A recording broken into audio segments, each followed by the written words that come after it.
That's recording.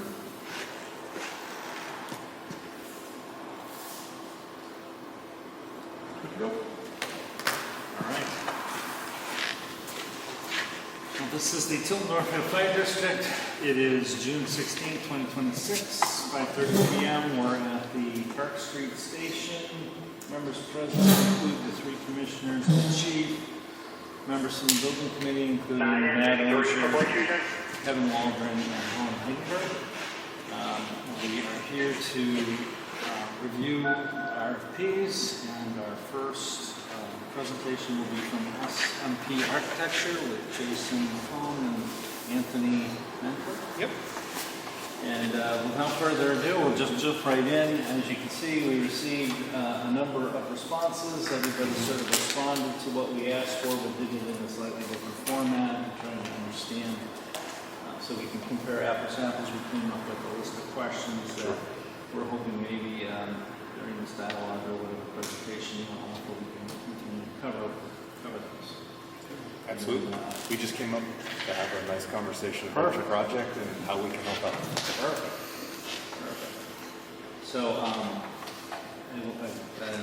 have a few questions, but I think we'll try to keep to that format. Sure. So we've broken it down into 4 categories there. Okay. Well, as you hopefully know from our package and our previous meetings, S&P, we're a 43-year-old firm. Primarily what we do is municipal projects, fire stations, police stations, town offices. We do a lot of public libraries. So we are intimately familiar with the process that you've gone through and that you're about to go through. So I think we're well positioned to go through that. We're currently completing the new Boston Fire Station that we toured with the chief months ago, probably 2 months ago. So that hose decoupling is this Saturday if anybody wants to stop by and see it finished. And then we are currently in construction on the Peterborough Fire Station, which will wrap up. Yep.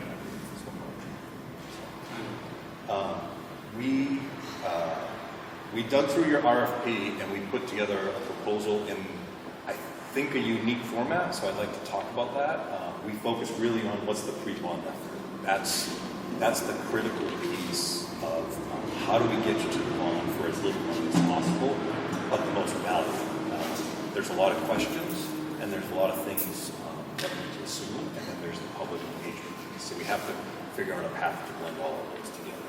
So in terms of deliverables, what we would intend to do in that pre-bond effort is to come up with the conceptual design for each site. So that would be plans, elevations, 3D models.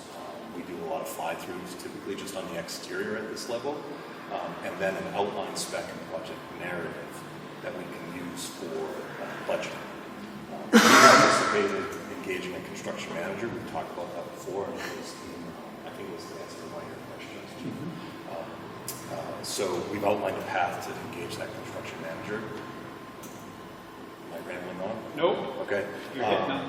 So work included. So we did put together a consultant team. In a lot of our pre-bond efforts, we don't have consultants. We've done it both ways. Based on what you were asking for and the projects, we did bring in a full engineering team. So we have a civil engineer under us, North Point Engineering, who has done work around this site, is familiar with both parcels of land.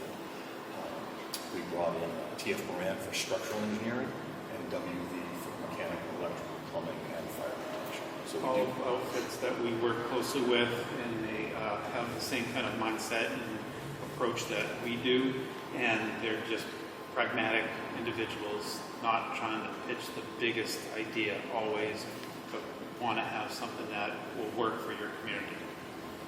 It's very much a get it done. Yep. And we have worked with all of these consultants for I say pushing 2 decades, well over a decade. It's the same team from New Boston, so again, we're very familiar with the building tech. So in the pre-bond phase, typically we don't anticipate additional costs, but there is some level of, dare I say, Chinese menu. We like to price based on the services that you need. So for instance, we know that there's some survey work that's going to need to happen over in Tilton, potentially a subdivision. We haven't included that now. We've pushed that to the next phase. So we looked at, can we work with the existing data that we have and effectively come up with a conceptual design, reasonable assumptions. Similarly with geotechnical engineering. So we have not included geotech in this phase. Could you do them? Yes. I don't believe they're necessary because we have an extensive amount of information on your sites. Frankly, that gets down to a risk management piece and what your risk tolerance for how much do you want to spend now to know as much as you can. And there's a level that I think is just spending more at risk, and historically that hasn't been. And we're going to be able to get with our construction management team a price for the projects that's in a very close range if we have that information or not. And then once everything's approved, we're going to need to get a geotechnical report. Correct. And we're going to need to get a survey. But then we know what the project is, it's approved, and then we can start spending the money for it then, not now. Does that make sense? Okay. In terms of other additional costs in our proposal, we did outline some potential extras. We've outlined a certain number of meetings. If you want extra meetings, we'd just like to be compensated for that, and similar with additional public presentations. We've included 3 public events, so 2 during the design process, and then attending what I call deliberative session, but forgive me. District meeting? District meeting, yes. It's like town meeting, but it's 2 days. Yeah, so I may have gotten the terminology wrong, but we've got time to be there. The deliberative session will be SB2 vote. We're not an SB2 town. We are a town meeting hold-up vote. Excellent. Okay. So that actually ties into the schedule conversation because I made some probably conservative assumptions about the schedule. But if you need additional public presentations, again, we're happy to do them. We're just looking to compensate for that. And then you asked for umbrella insurance that exceeds what we currently have, which is fine. If you want it, there's a little cost for that, but that's an annual cost going through. That's all we would reasonably anticipate being extra above what we've already booked. You tracking time? Yes. You want to present it in town meeting. Frankly, I would say you don't have as much time as you think you do, but certainly you do have enough time to get it done, particularly since we're not an SB2 format. We've got extra time at the end. We did put together a schedule if you'd like to walk through. We also put together a draft request for qualifications for construction management. We can talk through that process as well. So we're anticipating starting right out of the gate. We would look to, with your approval, issue a request for qualifications for construction management. All of it is geared towards, at our second design meeting, where we've got some site concepts and some initial building plans, we've got the construction manager on board. It's really important that they're part of the process so that us architects and our crazy expensive ideas don't get too far down the line and then we have to back up. That's partly a cost thing, but it's more a time thing at this phase. So we want to make sure we've got a team together that can manage the design process and manage the budgeting. And frankly, look at other alternatives when appropriate. And getting them involved early on in the whole process means that they are with us, a team member, and they have knowledge of all the decisions that started this project. And they The why or why not. Yeah, and we're not telling them down here why they have to hit a certain number, because we did it together. Right. And the biggest value of selecting a construction manager now is they have skin in the game on the budget that we're presenting. So when it's approved at town meeting and we're moving forward into design, they have ownership of the budget. We can hire estimators, we can do an estimate, we can provide that as a service. But when you hire a construction manager after, the first thing they're going to do is throw that out and say, no, that's the architect's estimate. I am not on it. I'm going to do my own. And when it's 15% higher, there's not a lot we can do. So I think it's really important to go through that process because at town meeting, whether we like it or not, we are presenting a number and we don't go back. So That's the first number they hear. the number and has never to be forget right. it. We'll have all the time back here to make sure that the design and the number equal the value that we believe is appropriate for the project, reasonable for the last years. We did outline the 2 public presentations, and then not the district. So I assume that was going to be end of January. District meeting's March 16th this year, I think. Okay. But a lot of that, because it's a bond vote, the number has to be in some kind of January. We need to have that card number to get to the bond vote and have enough time to do education sessions. At this point, I have getting you a budget review beginning of December, and that gives us all of December to hash through the number, because the construction manager only does the budget for construction. There's a whole list of other costs, architecture and engineering, the geotech, the survey, owner contingency, furniture, fixtures, equipment, moving, right? Radio. So we walk through all those lists with you, and we help say what's an appropriate amount, what's your risk tolerance. If your risk tolerance is high, like we feel really good and we've got a good healthy contingency about the design and the assumptions, then we've done projects where, for instance, we've cut the furniture budget out, assuming and working towards savings and contingency to buy that furniture during the project. So that's a strategic piece that we need to talk about as a group. We can't really drive that through. So basically, Jason described most of the stuff in the here about the schedule, the challenges to meet the schedule, and what specific steps we would take to maintain it. We thought about it early on. We've done this several times, and we know that outlining the schedule now, everybody can plan the meeting dates, keep their days free for those dates, and everybody tracking along with us on the process. And that keeps the team working together in a streamlined effort to get us to the district meeting. Everybody knows what to expect. Yep. And we just keep filling in the gray areas with the images and presentation material and all the graphics to put out on the streets so that we can educate the community. A lot of people say that but the effort needs to be sold to the community, and we don't agree with that. We feel strongly that it's more education. The more we talk about, present, listen to their comments and concerns, and provide feedback of what we've heard, the community realizes that, yeah, okay, you're hearing us, and we see the project as it develops is rather reasonable. It's not big, glorious. It's just appropriate to suit your needs. And function. It's got to function. Function. Any questions on the schedule? Thoughts? It's very doable, but we do have to fix that I'm something. afraid of all. Yeah. One yesterday. We've started this There's a process. theme, get the construction manager, Yeah. everybody's singing that. Oh, good.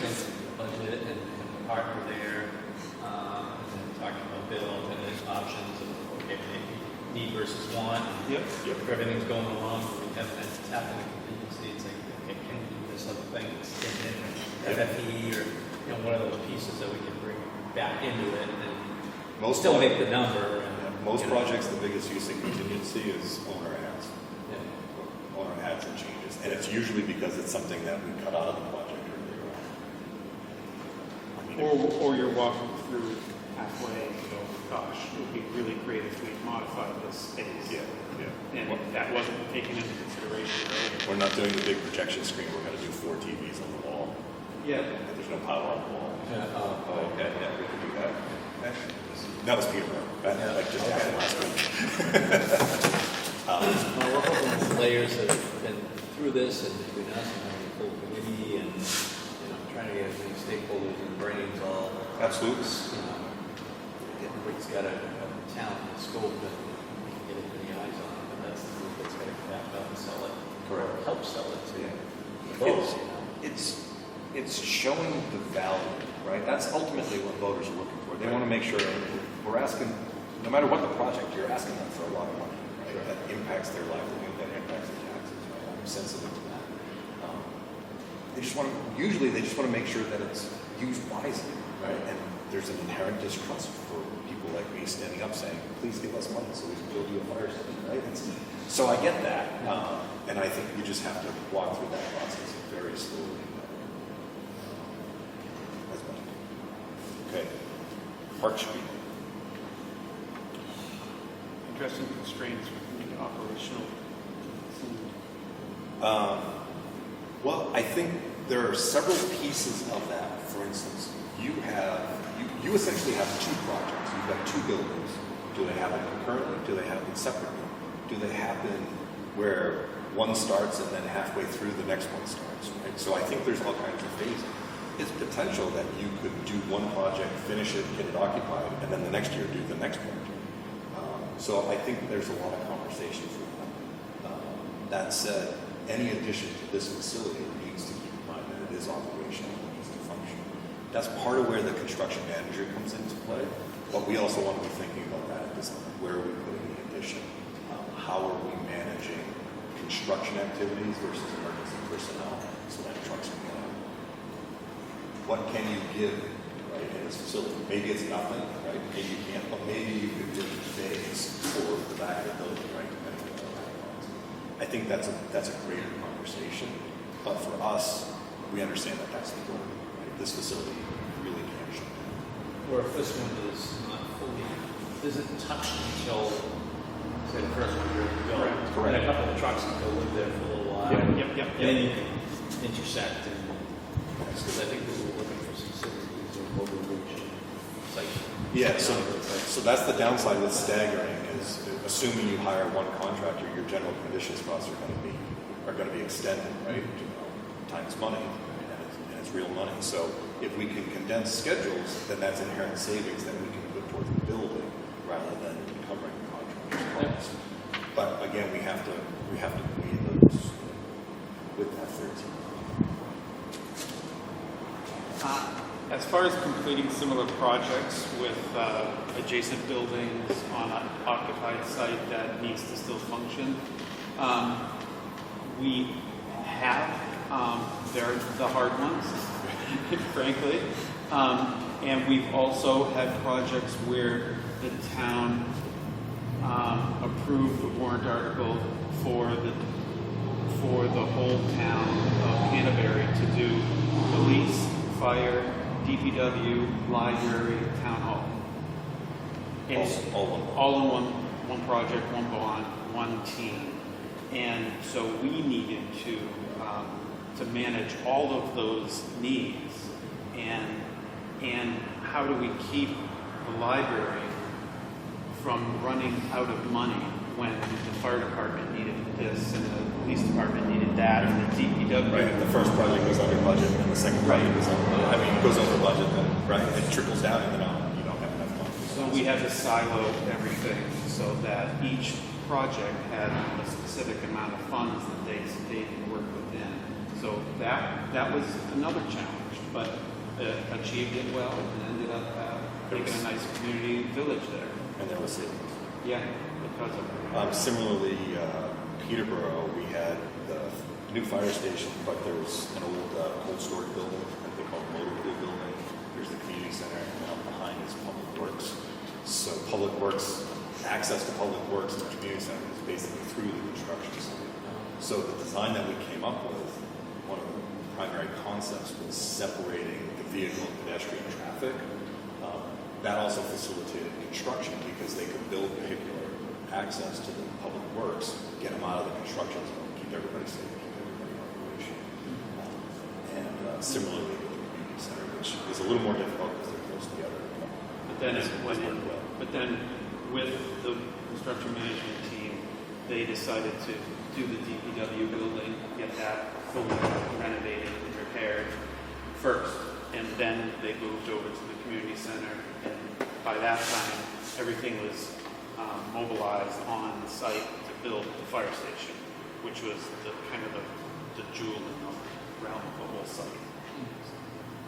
It becomes part of programming it and scheduling it with the scheme.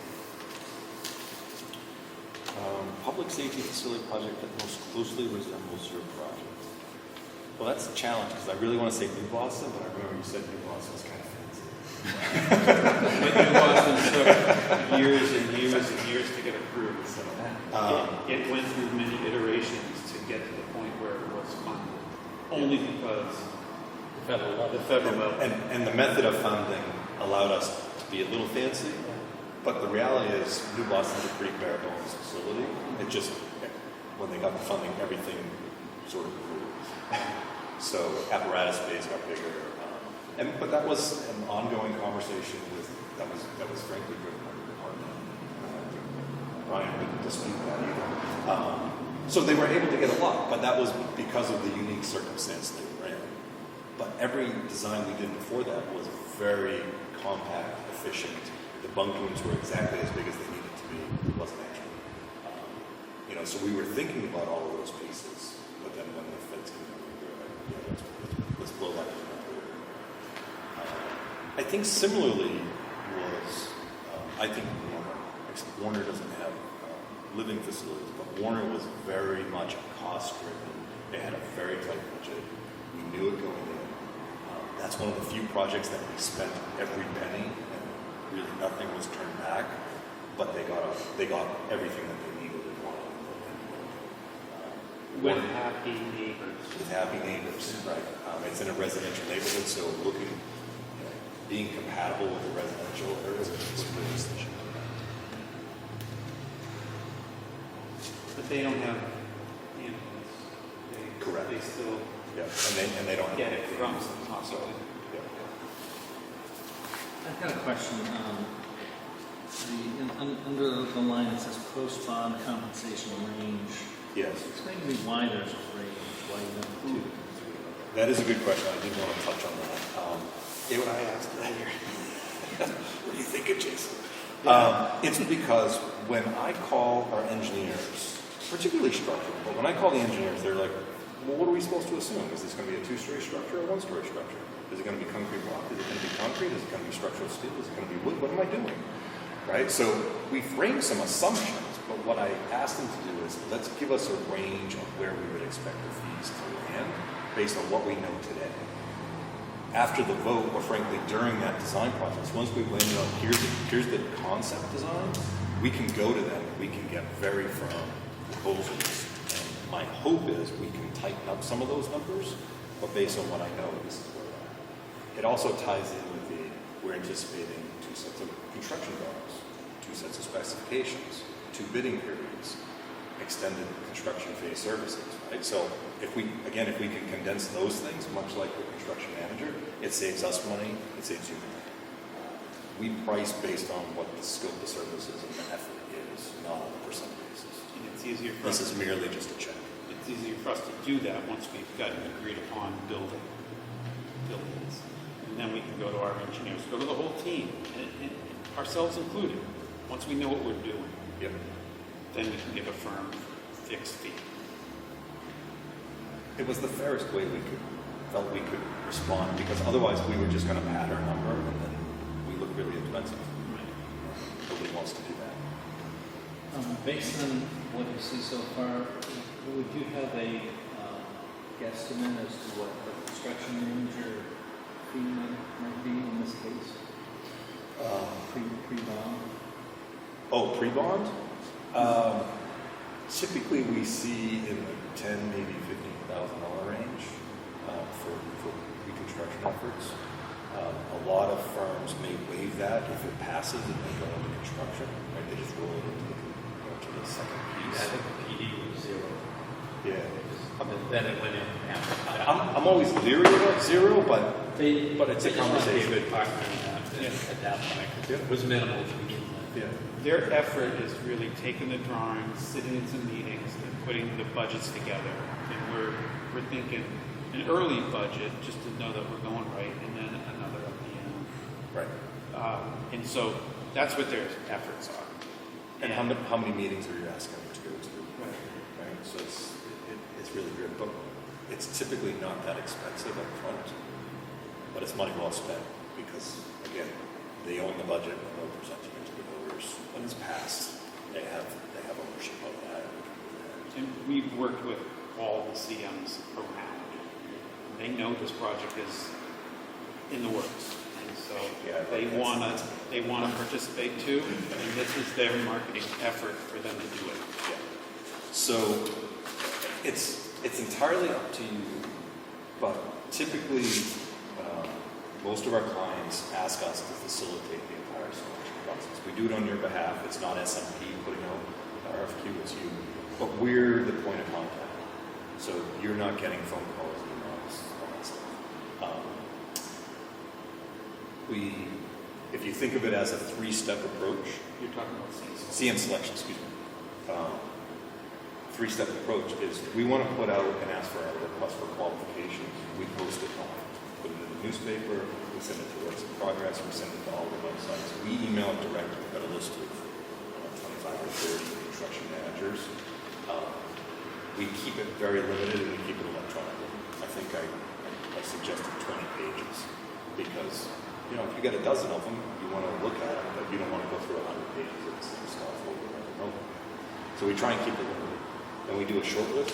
Usually we try to get it to 3, and then we ask them for fees. And that's where we'll get the pre-construction fee. We'll get the percentage for CM fee. We'll get an anticipated general conditions cost. So we can talk about all that, and we can equalize where they are. And then we interview. Our role in that process is to be there to help you with technical questions, but not guide who we think we should select. It's important to us because we have relationships with most of these folks, and we like to keep. It's ultimately your decision, and that's so we walk a very fine line of what questions can we answer. And what we've had clients say, "Well, just bring us your favorite 2 CMs, and we'll just talk to them." Is 3 enough or is 5 enough? You could do 5. It's up to you. Typically, 3 has been enough, and you can almost see. We can almost see what the pool is going to be. That said, given what's going on in Massachusetts, we're seeing a lot more firms chase workmen. So perhaps there's opportunity. It's offended many of the local construction managers, but that's the economy that we're moving into. So we're seeing that. Well, I was going to say 5 years ago, everybody was too busy. Right. Yep. So, And they wanted $25,000 it was pre-construction fee. this is the we don't want to do it price. Yeah, we'll do it, but it's going to be overtime, and you're going to pay for it. Right. So, timing is better. And if you had this company out of Massachusetts, would they really be in tune with what the costs are going to be out here? Not to Nope. Sorry. That's an easy answer. It doesn't mean they can't be, but not typically. And they're usually all working for Davis-based wages and they're for unions. So they don't have the connection to the local workmanship that's here. There's a lot of great subcontractors local that would like to participate. And they're going to bring in people from way out If of we were town. saying Nashville, Yes. it's a different. Nashua seems to hire 90% Massachusetts firms. Even far north enough, it's a different Correct. sphere. But because you're right on 93, it's easy for them to come here. And Well, also think there are plenty of overly qualified construction managers that are local to you, and there's no reason to go out. Those companies coming out from Massachusetts typically have really great portfolios. They do fantastic projects. They throw a lot of money in stations down there, and they look great. they have really good But that's company not- people. They We're- can sell us on anything. Yeah, we're presuming that that's not the kind of station you're looking Yeah, I think we've got the kind of older tax credit that seems to do some of that. for. Right.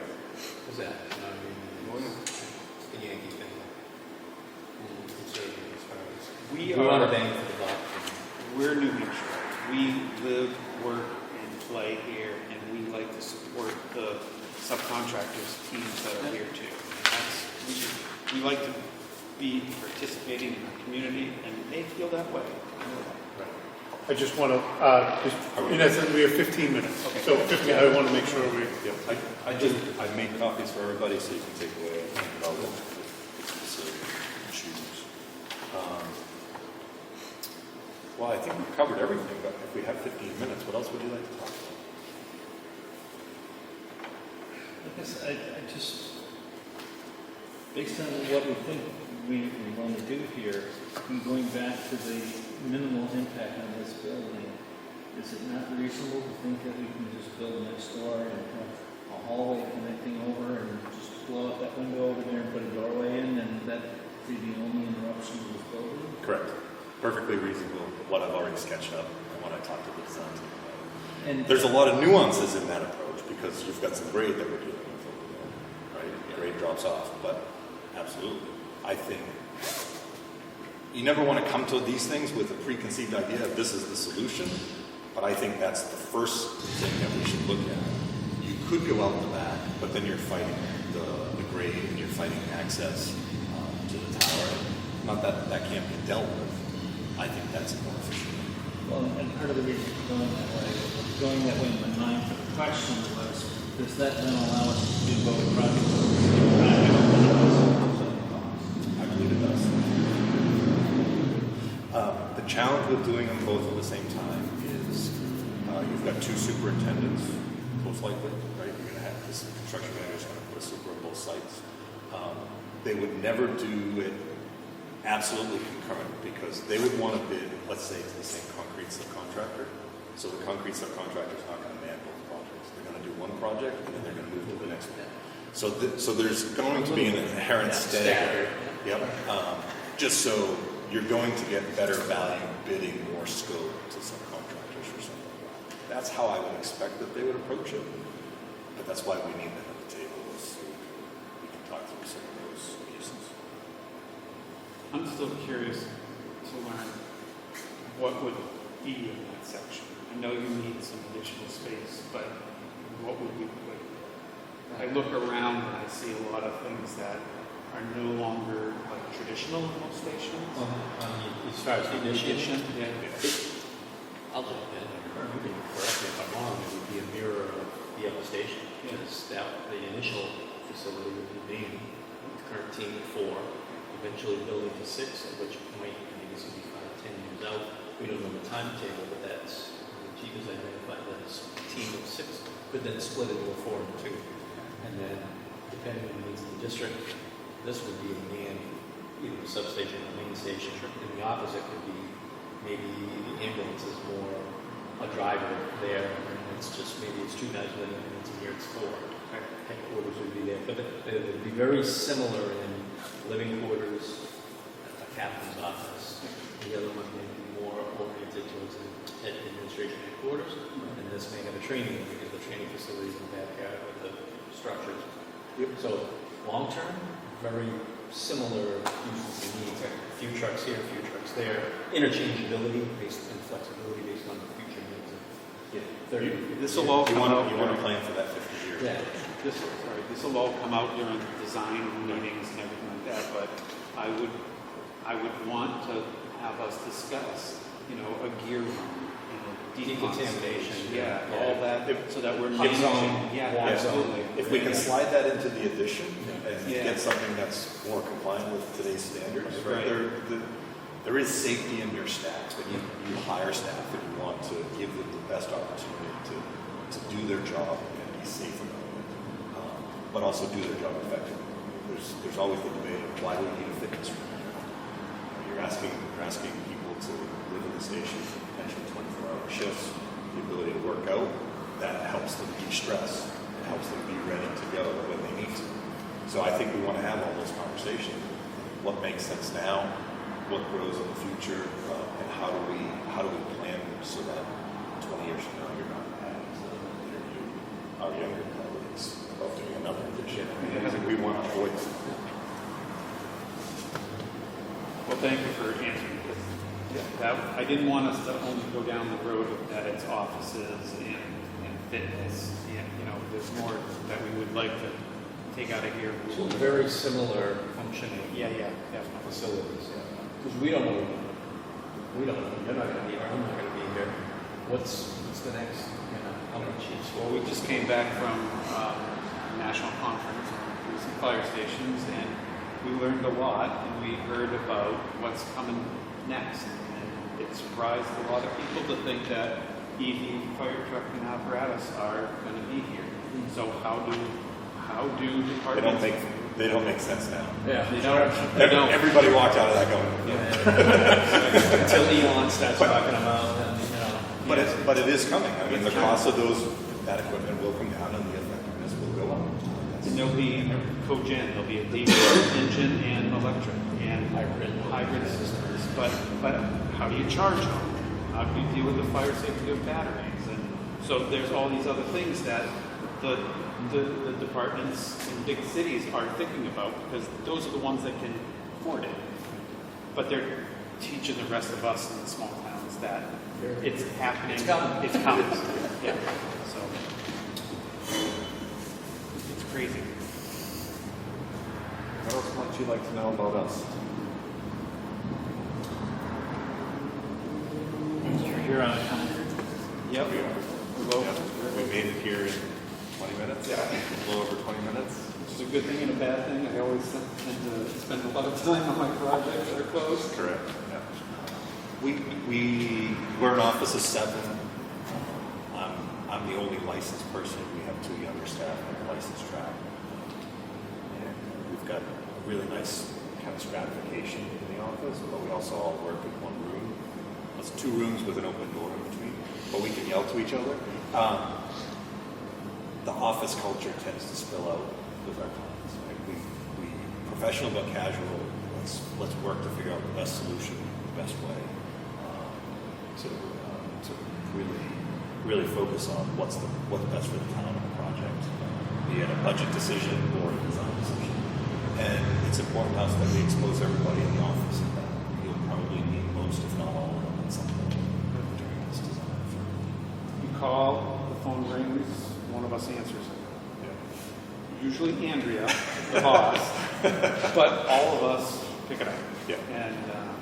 And because we're in an open studio space, most of the team knows what's going on, knows where our projects are at any phase, Yeah. and won't answer the questions usually, but they'll take a good message and we'll get it to the right people. Oh, you have a question there? You were. No, Hopefully all of them.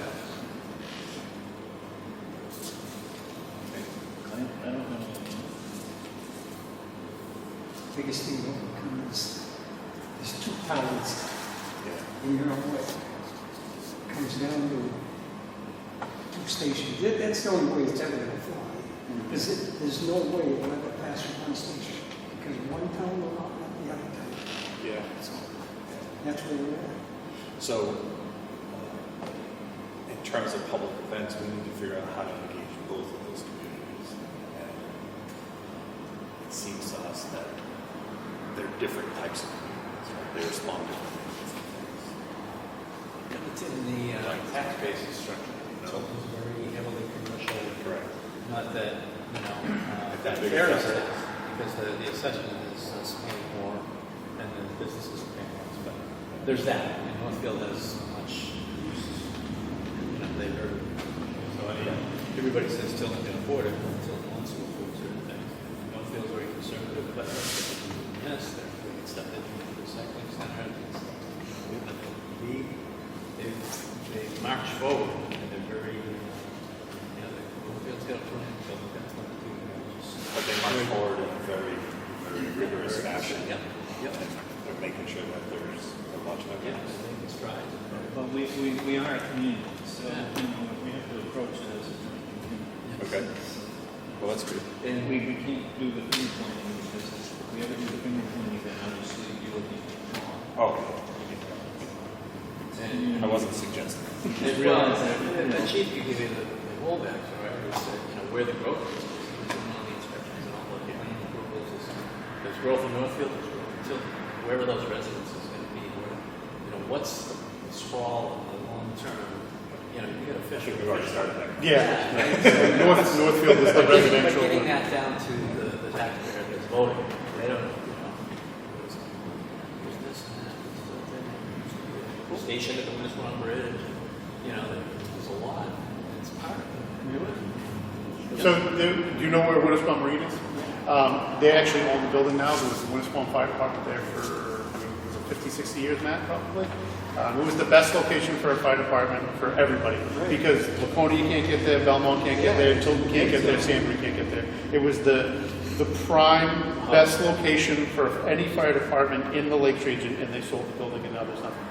But we used to pay into it, Sanbury used to pay into it, and Belmont used to pay into it, and then we got in a fight, and it was unfortunate, because it was, everyone needs protection there, and no one. And anyway, that's a whole nother. I don't want to get into that. We can only solve some of the things. Yeah. Just so you know, when we talk about district meeting, we are our own village district, so we have our own meeting. We do not have a meeting, so the towns meet on the Saturday, we meet on the next Monday. So we have our own town, village district meeting that is only for the fire department. So it's only fire department votes. What kind of attendance do you typically get at those? Anywhere from 40 to 140. If there's a building on, Everybody. all the torches. So the last one, It depends on how much money you I spend. think last year was 42, but that was a very, very low attendance. sure, yeah. Typically probably 70. Is it pretty much 50-50 between the two towns? Is it Northfield comes out of the harbor. Okay. Northfield has more residents. Tilton's catching up, but Northfield has more residents. Northfield has more residents. Okay. Really? Dude, Northfield's much bigger, square mileage wise too, and then they're spread out. Tilton's really small and long. Yeah. There's not many places left to build, so they're building apartments. Where Northfield, you get a house and a house and a house. And it adds up every time. So in the beginning, Jason explained a little bit about our firm and what we do, and he noted that we do police, fire, and libraries. We do a lot of libraries. That's probably our largest portfolio piece. And several years ago, we were hired by Tilton Northfield to do the library, and so we built the addition on the back. And that was a project where we needed to get positive votes from both towns. They didn't have fire department district that oversaw it for the libraries, and so yeah, we went to both bond meetings. We went to both community sessions for both towns, and we didn't expect it to go forward, but both communities voted in support at the library. So it was a great win for both communities, and it was a fun one to work on. That was early. Anybody else have any questions? Well, thank you so much. That's been very helpful. Yes, we appreciate the opportunity. May we take this? Yes. Okay. We would very much like to work with you, gentlemen. I always like working with people that I like. Thank you so much. Very nice to meet you. Thank you very much. Get that board? Yep, right here. All right. All right. Let us know if you have any other questions. Earlier this year. What was all the first one?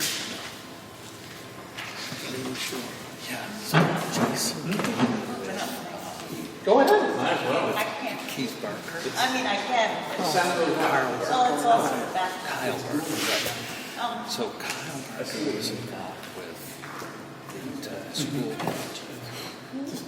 Because he was with Warren Street at the time. Street architect. Right, and then he went out on This his group own. came. So he didn't bid on the last, when we hired Guerrero. And then Turner. Kevin didn't want to have anything. Michael Pitcher. So, Okay. Hi, John. so Hey, anyway, John, the fire chief. Dave Roy. Jason. What was your name? No. Sean. Dave Roy. Sarah. Kevin. We'll get you a couple more names. forward to Sarah. $21 million. Nice to meet you guys. Okay. And said, so we chatted about one of the meetings. Got sewers tonight. Did I? Yeah, he did. I never met the other dude. But he was the Just so you know, Well, our that- video recorded, audio recorded. It's an official meeting. That's Loretta. Connecticut, Massachusetts. Is there my bag? Do you have a presentation? Pleasure. You can stand up there. You look familiar. I don't know. Are you from the area? I'm not. Okay. Sarah Wordy. Kevin, Well, you know what? Yeah, we're brothers. Yeah. You're sitting opposite. Notice the separation. He's the oldest by 10 years, and there is 2 between us. So Yes. it's just how we live. There's always somebody older and always somebody smarter. I guess you know which one. We can talk about that. Well, thank you for inviting us here tonight. We do not have a formal presentation, but we have some information to share and discuss.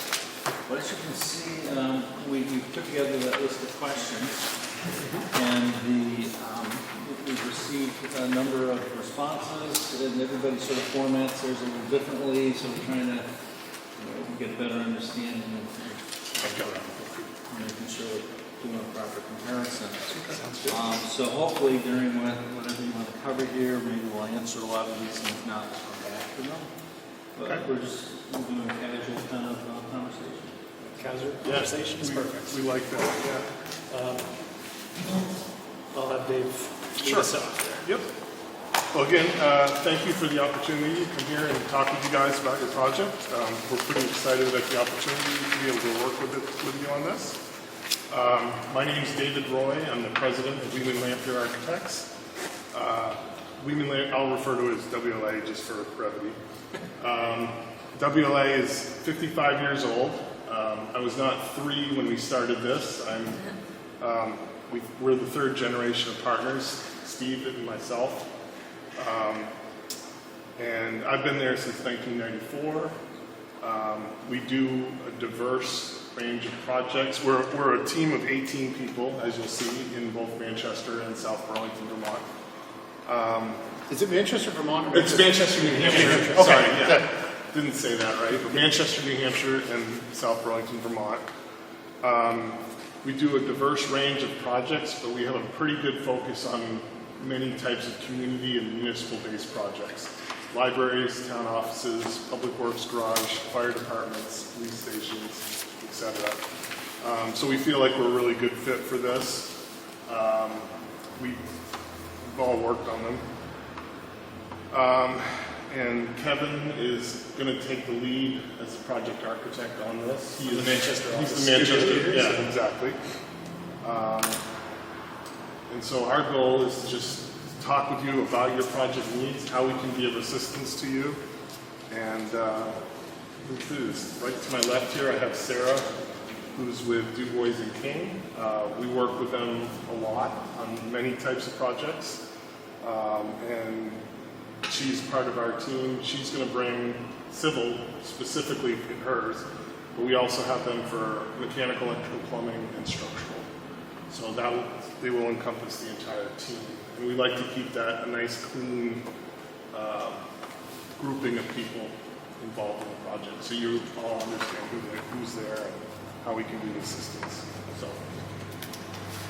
And we have also carried Mark Jobin from Jobin Construction as a cost consultant, but we understand that having a CM process may be on your radar, and that's something we can help with as well. We'll talk a little bit about that. So if the cost estimating function wasn't needed, that can fall off the table if it's helpful. I can talk a little bit about our team, D&K's team. We have an office here in Laconia and an office in Bedford, New Hampshire. I knew I saw the name somewhere. I was Yeah, like, I recognize right that on name. the map. Okay, yeah. So we have a team of about 7 civil engineers and a survey team of about 5 professionals, including a licensed land surveyor. Frank Yerkes has been around for a long time in the Lakes region, and now he's part of the D&K team. So we have in-house survey. We are working on some wetland training, but we do use a sub, Luke Howell, who used to be the assistant public works director in Laconia. He's worked with D&K for a really long time. The focus of the engineers in the Laconia office, which I manage, we do a lot of public works projects, water and sewer, and then a lot of site planning in the Lakes region.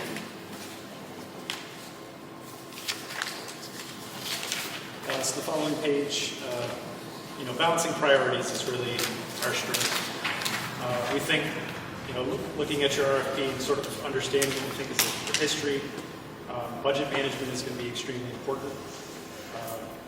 Lanphier kind of specializes in these more rural, smaller town facilities. We have, Dave and I both come from a construction background, so we're very practical architects. We know how things go together. We know how things are affected, like cost is affected by the choices you make. So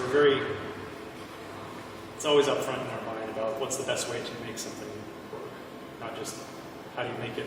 We want to make it pretty, but it's not our first focus. Also, having that contractor relationship is very important to us. By sort of understanding the needs and the challenges of the contractor, we can put ourselves in their shoes, make good choices, have a good team atmosphere where everybody's working towards the same goals. And we want to design for your needs, not try to force some sort of design in your direction. We want to talk a lot with you, understand how you operate specifically, because we all know there's a lot of the same job that's happening, but not everybody wants to perform that job quite the same. So every project we do is different for that reason. They all have unique custom needs, and we're going to get what we do. Lanphier is also well known for providing excellent service. Dave and I, as part of the ownership, are always involved from start to finish of the project. So we're not passing along a team of new guys that are going to then do the project for you. We're going to be involved from day one. All of us All the way table through construction. All of us. Yeah. This is the team. Yeah. Yeah, you get to see my pretty face, Paul. And we just, being quick to respond and available is really important to us. We want to be providing the best service that we can to you because you deserve it. And also just being organized and on task and on schedule. I love to make schedules. I provided one in our proposal, which is a draft. It's something that we would talk a lot about. What are the best decisions? Every decision you make in the schedule has a decision that affects cost as well. So we'll be able to talk through a lot of points within that schedule. What is the best appropriate schedule? Looking at sustainability, we think of this in different ways. One is, what is going to be the manageable cost to taxpayers? Is it sustainable for the community? Is it also energy efficient and easy to use? And is it durable and can last for a long time? So those are all what we consider sustainability aspects. The little group of words around in the circle, those are like all the things that we're balancing and juggling together. And there's likely more of them. A lot of things, a lot of thoughts that go into the whole decision.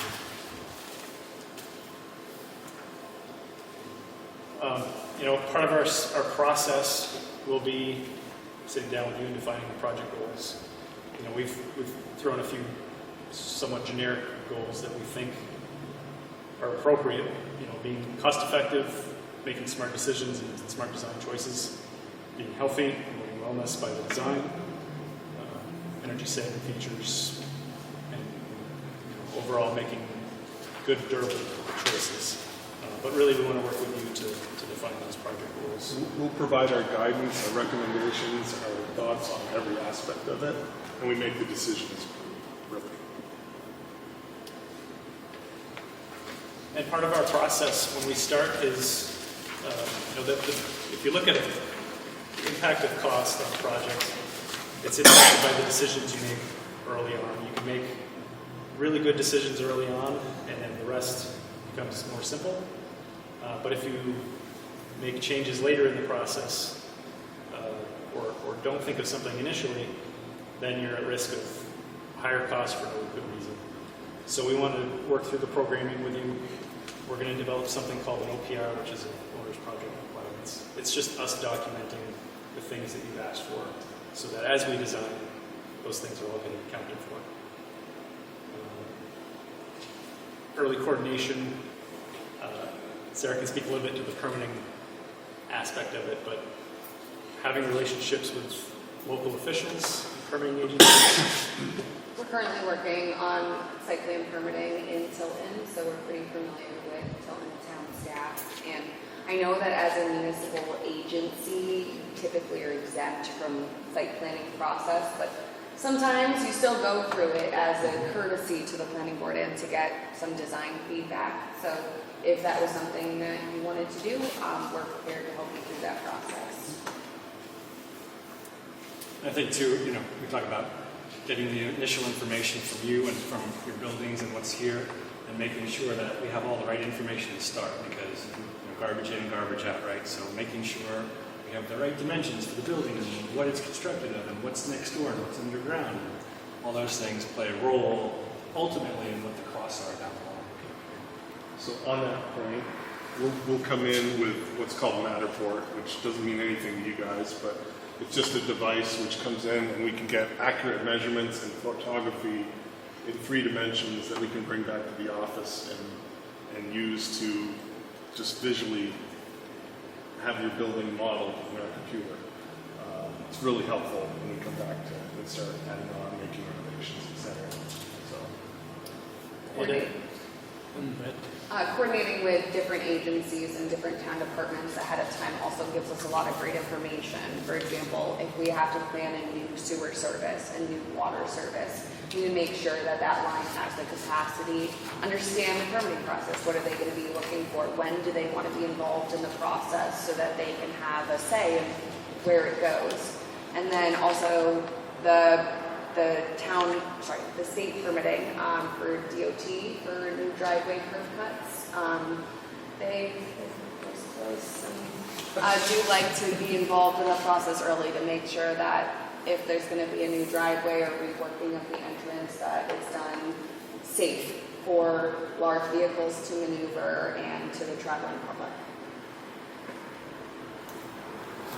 And part of the last portion of that page is working with the construction manager is a great choice. It's something we do on many of our projects. But we also help lead the process to select them. If you find you want the help, we have RFPs that we can tailor to the project. We can help with the evaluation process and really just kind of walk you through that process and make it easier to move if that's helpful. I think we'd be looking for that. We'd be looking to, get the RFP out and get a construction manager early on in the project. That we can discuss. That's certainly the biggest value. We would encourage that. Yeah, that'd be really helpful for everybody. Also, it's extremely important to have the information to sell the project to the voters, because that's anything. Putting things on paper, lines on paper isn't helpful. You need a station that meets your needs. So, part of our process is developing mailers and project information, and having presentations and making displays, all in an effort to get as much information out as you can and tell the story so that people aren't telling the wrong story for you. So that's really a key part of it. And just sort of glancing at your goals here, I think you've talked about a bond vote in March. I've outlined a schedule within our proposal that uses that as the timeline. I don't see any problems with achieving that. There are a few different ways that we can look at it in terms of how quickly beyond that vote would you go into construction. In some situations, we'll go through design development. You have an excellent cost estimate at that point, and enough information to go to bond vote without spending the entire design fee up to that point. The only challenge with a March bond vote is you then have to finish the documents and get a later start in the construction season.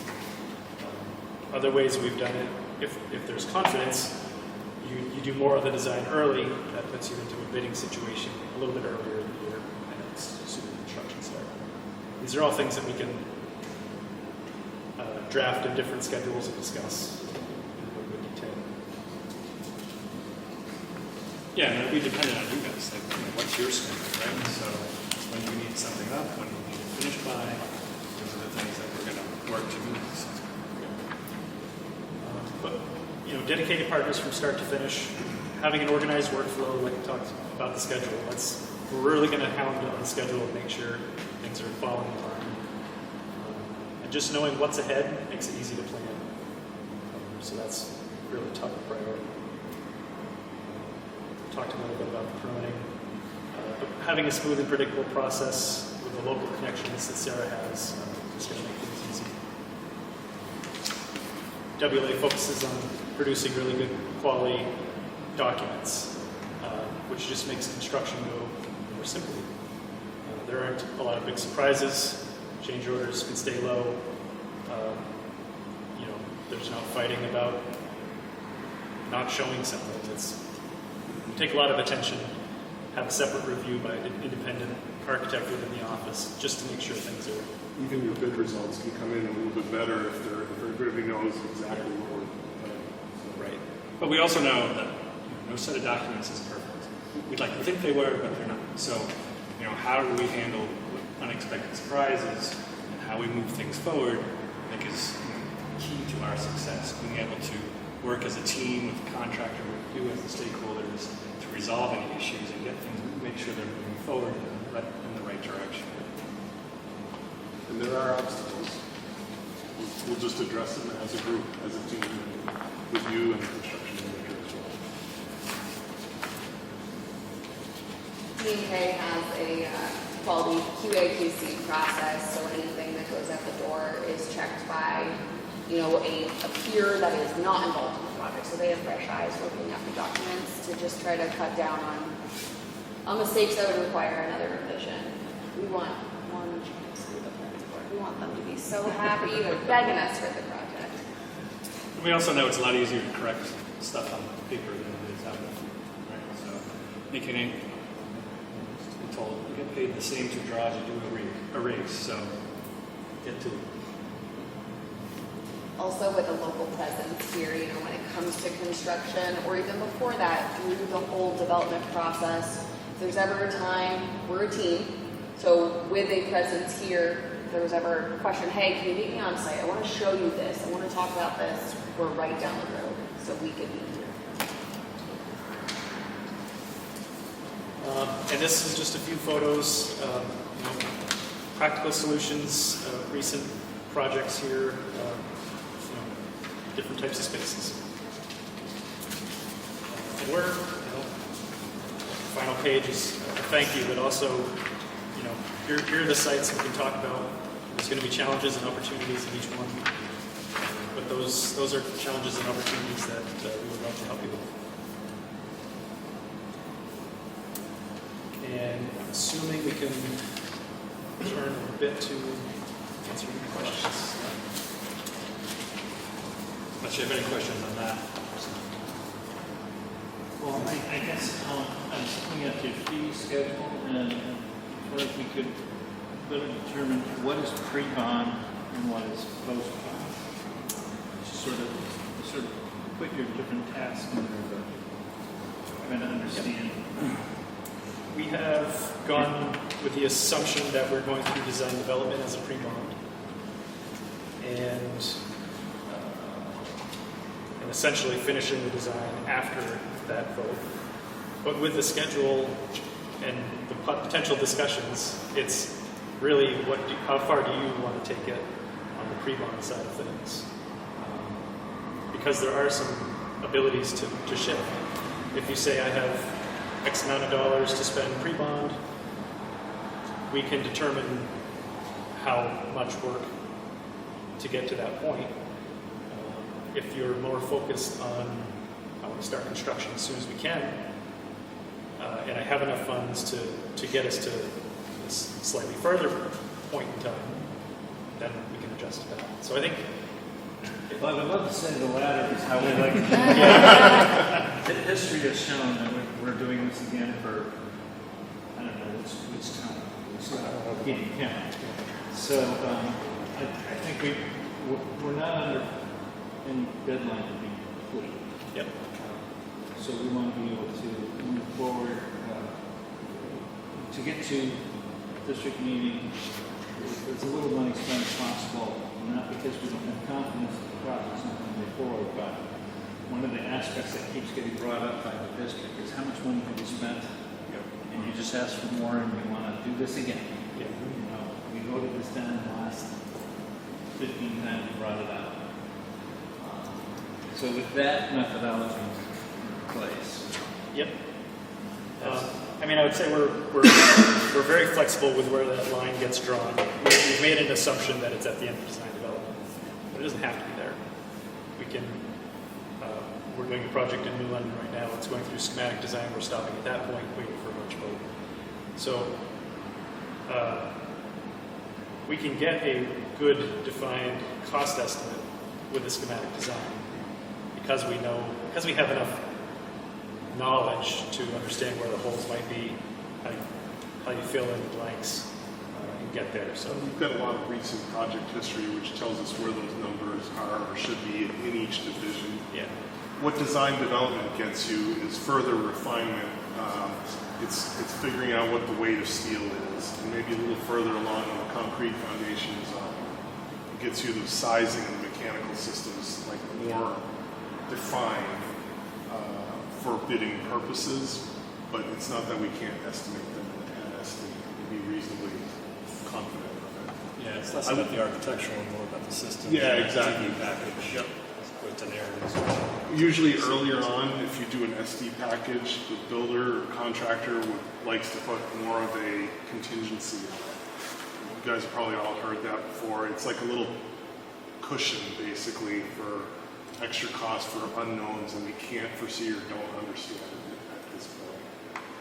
So the earlier in design you are, you have that, and as we move forward, that contingency gets reduced because we know more and because we can anticipate.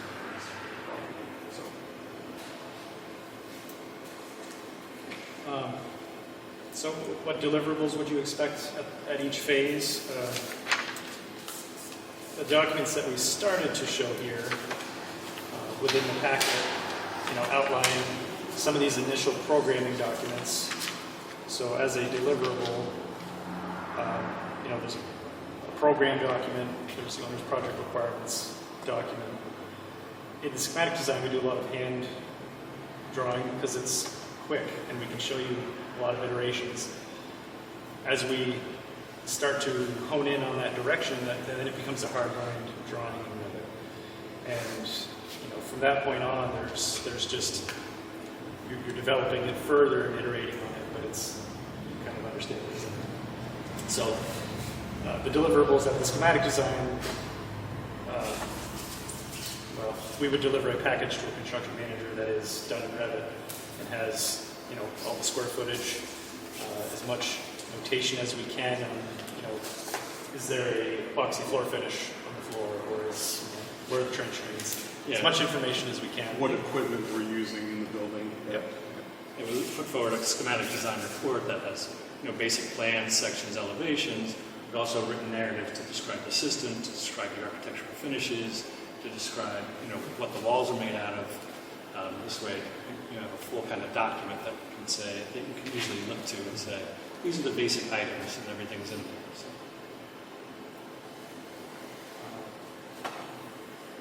What work is included in your fee and what is performed by others? As part of our proposal, we do have a list of exclusions, but anything outside of what's excluded is basically included. And we're a full service firm, so I'm the point of contact. I'm responsible for the entire team. But we're going to deliver everything from that first kickoff meeting of talking about the project and starting to understand it, all the way through construction and all the way through warranty period, to make sure that things 10 months after you moved in are still working the way they should. Anything that needs to be repaired will be repaired. So it's a full service from start to finish. Some of the things that we've excluded are some of the things that have been done actually already, like the geotech reports. Hazardous material testing.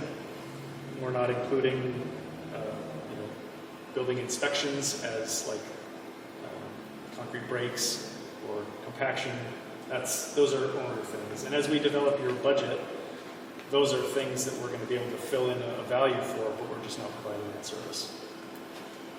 But you'll be able to tell by our documentation what the bottom line cost is, not just the hard cost of the building, but all these little soft costs that are going to be needed to get to the bottom line. Is there anything specifically that you have thought missed before or looking for specifically? I think we were asking, like, I think you ain't like bringing Du Bois and King in and stuff, and who's going to be working on the project.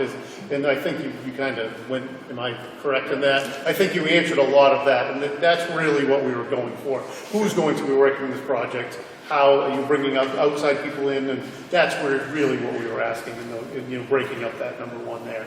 And just, I think you did a very good job of telling us who's going to be here, who's going to be working on our building. That's really what we were looking for in that breakdown. Okay. Yeah. We're moving into the second group of questions there. I think you answered that too, but whether the timeline was feasible.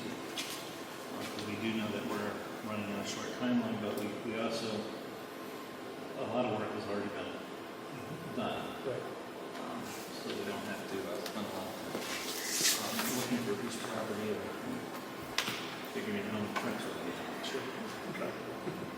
A lot of the work can also be done concurrently. Like we can have a survey come out and we can set up an existing conditions and we can start working towards permitting deliverables at the same time that programming is happening. So there are a lot of moving pieces that will move together at the same time.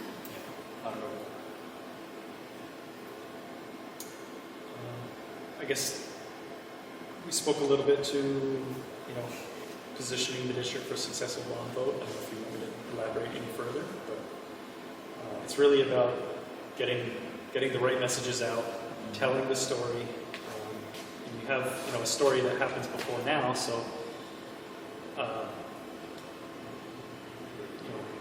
know you've had a couple of plans done and bond vote or the value of those plans. So if you can tell the story of, we did this move, we knew it was too high, or, we've made this adjustment and we feel like that's in line and it's the best choice. What we found is the cost of waiting is huge. We were just looking the other day at projects that we had built for $1.8 million, and that was 13 years ago, and today they're $8 million. So we want to get you to the finish line as quickly as it makes sense to put them together. But understanding there's a history, right? So how are we adjusting to compensate for that? We're not just ignoring it. Here we are making adjustments, doing things a little differently, and because X, Y, and Z, right? If we can tell the right story, this will be the last time we'll have to do this. I just want to let you know we have about 17 minutes. Yes. And so I don't know if we've really talked about number 3 here, and that's really what happens here and what I don't know how much of the documents you're able to look over and what your opinion is on that. And just if you could go a little bit into that. Yep. I'll touch upon it. I mean, we're working on a couple public works garages right now. 2 different avenues which they took. One we built adjacent to it and tore down a building to provide site layout and continued.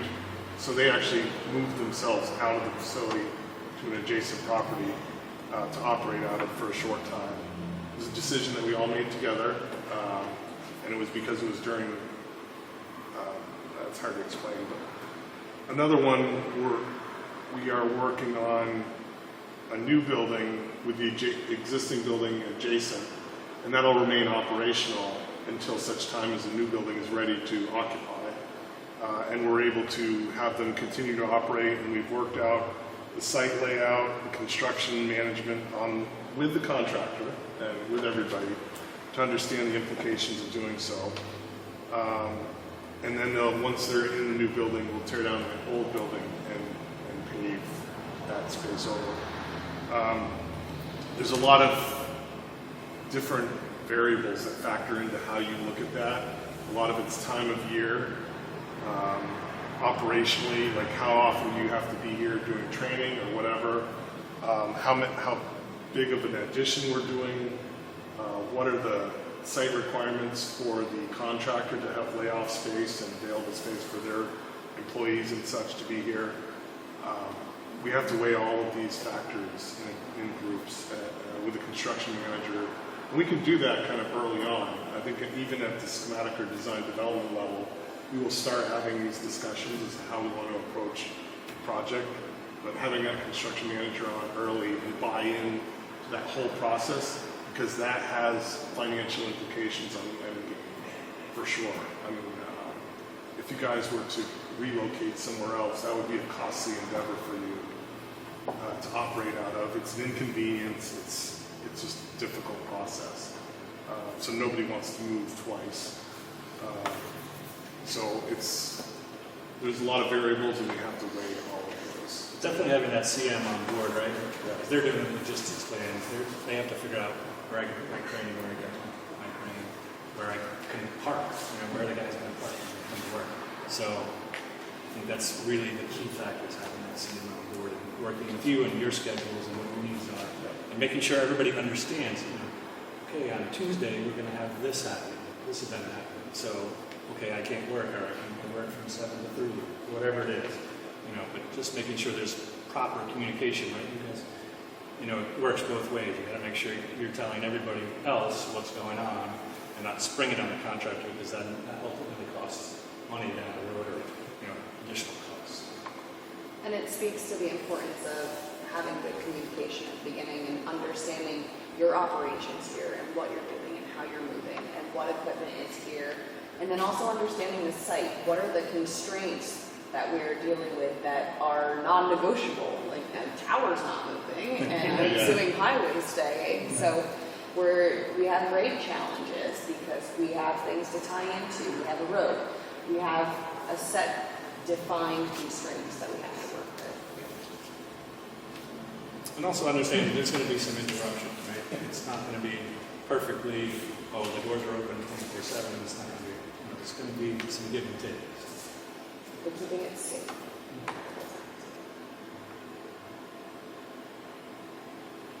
It could be, I'm just throwing this out there, do you build the new station and move into that and then come back and renovate this? Well, I don't know, I'm just throwing. We've heard multiple, Yeah. like, you can do that, you can do it at the same time, you can do it, and that's kind of what I think we're gonna be relying on you guys to tell us, help us, guide us the best way, and what are our options, because I put out fires, I don't build buildings. So, There's been opinion that this building should be leveled, and Garrett and Value, there's been opinions that the 11th hour or the old Center Street station, we weren't here. Yeah. So you would have to displace, that's the active operation, this is an accessory to that. Let's just knock that down, and they can live in a trailer and then build there. So we have to tell them, we have to tell the message. Yeah. Why are we doing certain What is the things most in a certain realistic? way? Yeah. And as you say, it costs them to live. So. It does, yeah. And two-story building, elevators.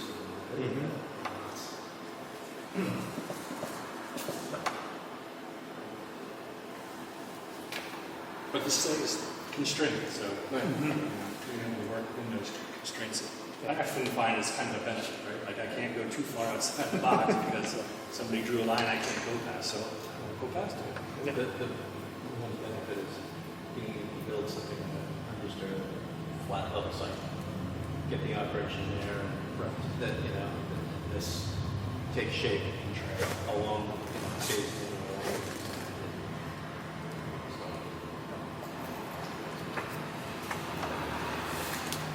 Question number 4. I'm reminded, this project reminds me a lot of when I did, a dozen years ago now. But the Waterbury fire stations, there was an existing station in a downtown location. It was torn down, rebuilt in the same location, so it was a very tight site. So we had to make it work. We ended up being 2 stories in that case. Sections of brick. That's one of them. And the other site was a remote location.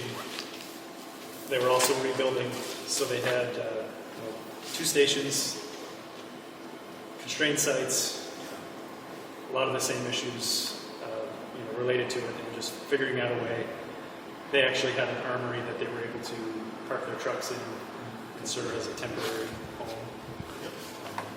But there might be opportunities where you're able to do that. Interesting story too on that Waterbury project was in the floodplain, and we had proposed these solutions for flood mitigation, requiring floodgates and ways to prevent damage or resiliency in the building. In the first month it was open, it actually flooded right exactly to the flood line that we anticipated, 30 inches inside the building, and they were open. They didn't. No damage. No damage to anything. So a hard decision to swallow when you're trying to say we need these things and we encourage you to do them. There's a cost associated with it, but we have to weigh those benefits together, and it made all the sense. Everybody's very happy it was in place after the fact, obviously. Also want to talk to you a little bit. There's some examples of South Hero and Grand Isle, two separate communities that we've worked on many years ago, almost 10 years ago. And both struggling to do their independent fire departments. And so I'm a planning commission member in South Hero, and so I went to Grand Isle to the select board, and we talked about how could we potentially do the same design in two locations, fundamentally the same, a few nuances between the two, and effectively consolidate some of the engineering, architecture and engineering costs for both communities. We also have the same builder working on both of them. They have a distinct look and feel, but essentially they're the same footprint. And it was just a new way to look at things and work things out so that both communities could benefit. So, this is a story.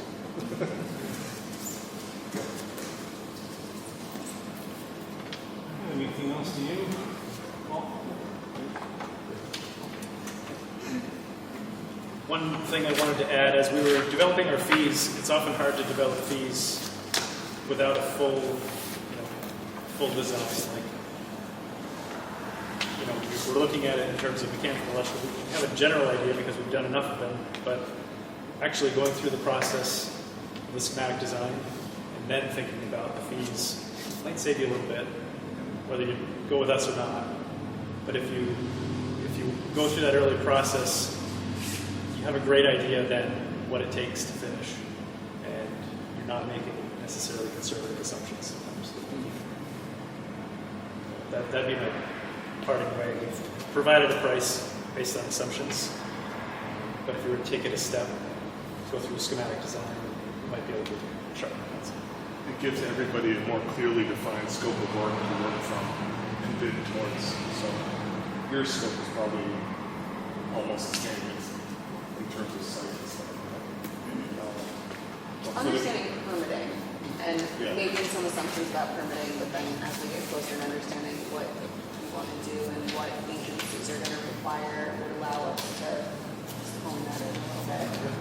Similarly, construction-based services is very hard to do at a stage like this because we don't know all of, for at least like civil, for the construction piece, we don't know all of the site improvements that are going to require site visits, so we make assumptions, but that can be. So again, everything's on the table, so to speak.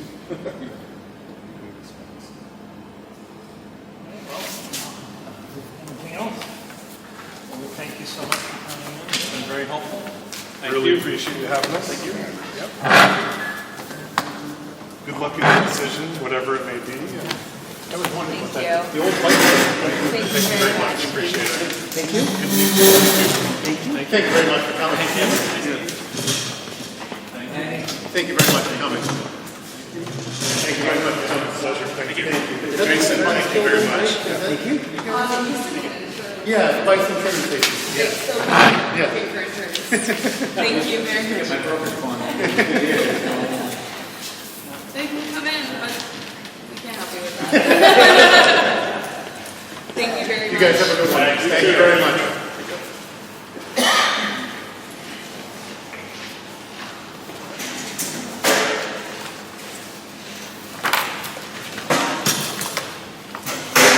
recording? We are still recording.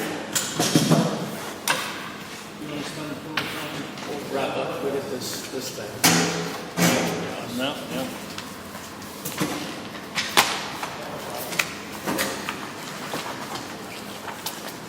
All right, so let's chat about some of these folks, and let's do them in the order that they came in, so my simple line that works best for me.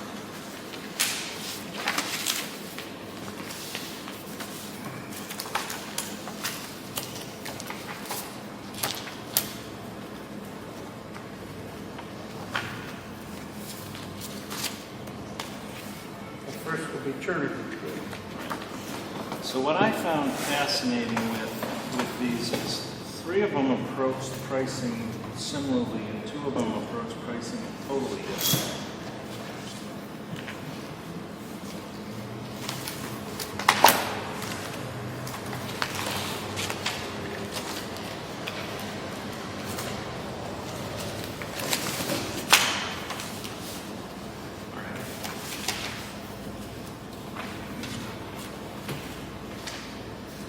So, just so we're all on the same page here, Turner Group came in and said the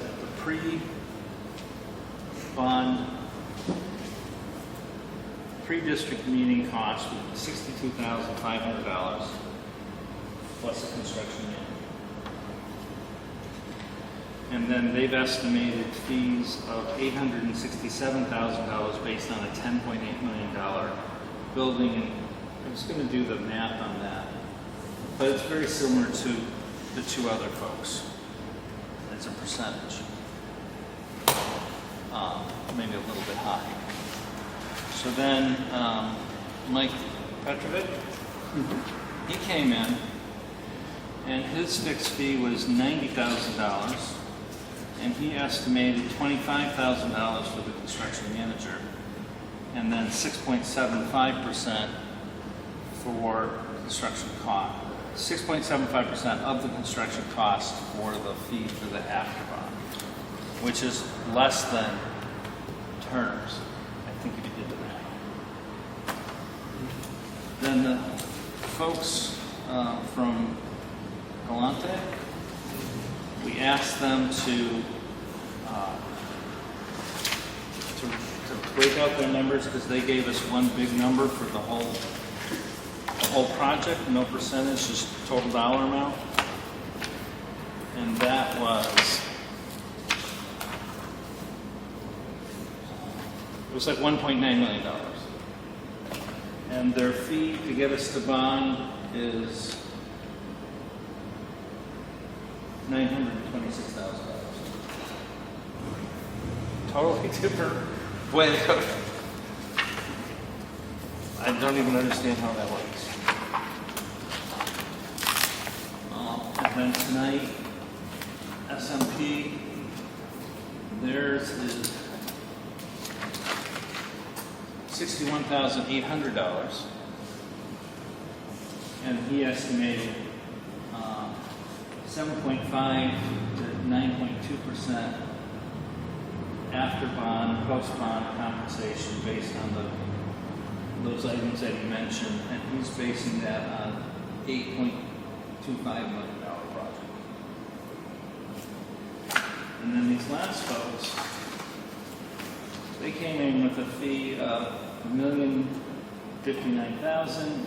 I asked that question about how much to get us to bond, and if you add up those numbers, it's $255,000. Again, It was vague too. It was answering that question. Well, how far do you want to go? right. So, District meeting. you know, for me, these $1 million ones, I throw out the high, throw out the low. Yeah. Well, those are the high, I'm throwing those out.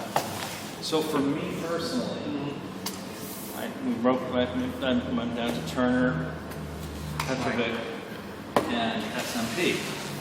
And they're similar. I think the Mike Petrovic, if the project is more expensive, we get the savings, because his percentage is lower. But we pay a little more upfront. I think Turner falls in between, maybe. No, I think Turner's probably going to be a little more, and SMP is going to be in the middle. Again, you don't know what the actual project's going to cost, but that all being said, I can keep going while she wants. Well, no, are we deciding tonight or Thursday? We're going to decide Thursday, but Okay. we can certainly talk about it tonight and think about it, and then on Thursday, if anybody has any additional thoughts they want to share. Well, this is a lot. We'll make the decision on Thursday, but I can tell you where I'm at, Yeah. based on these three.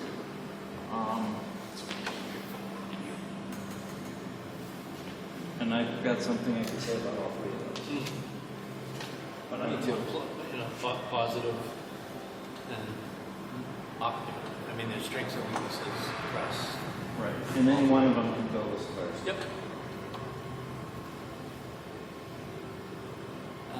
What did come up yesterday,